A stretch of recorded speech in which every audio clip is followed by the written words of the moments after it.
അസ്സലാമു അലൈക്കും വറഹ്മത്തുള്ളാഹി വബർക്കാത്തു. പ്രിയമുള്ളവരെ, പരിശുദ്ധ റമദാനിൻ്റെ 11-ാം ദിനത്തിലാണ് നാം ഉള്ളത്. അൽഹംദുലില്ലാഹ്, അള്ളാഹുവിൻ്റെ അനുഗ്രഹത്താൽ ആദ്യത്തെ 10 പൂർത്തീകരിക്കുവാനും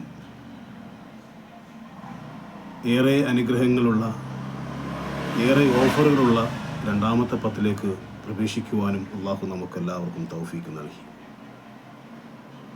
പരിശുദ്ധ റമദാനിൽ നമ്മളെല്ലാവരെയും നൊമ്പരപ്പെടുത്തുന്ന, വേദനിപ്പിക്കുന്ന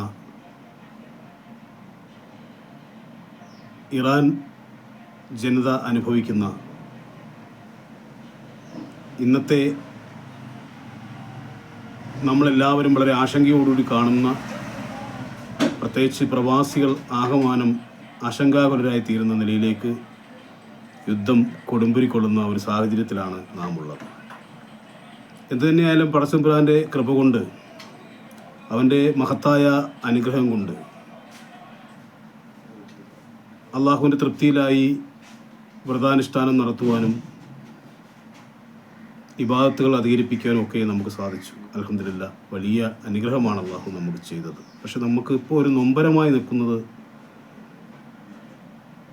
ഗൾഫ് രാജ്യങ്ങളെ ആകമാനം അമ്പരപ്പിലാക്കിക്കൊണ്ടുള്ള ഈ യുദ്ധമാണ്. യുദ്ധം ഒന്നിനും ഒരു പരിഹാരമല്ല, ഒരു പ്രായശ്ചിത്തമല്ല. യുദ്ധമില്ലാത്ത സമാധാനപൂർണമായിട്ടുള്ള ഒരു ജീവിത സാഹചര്യമാണ് ലോക ജനത ആഗ്രഹിക്കുന്നത്.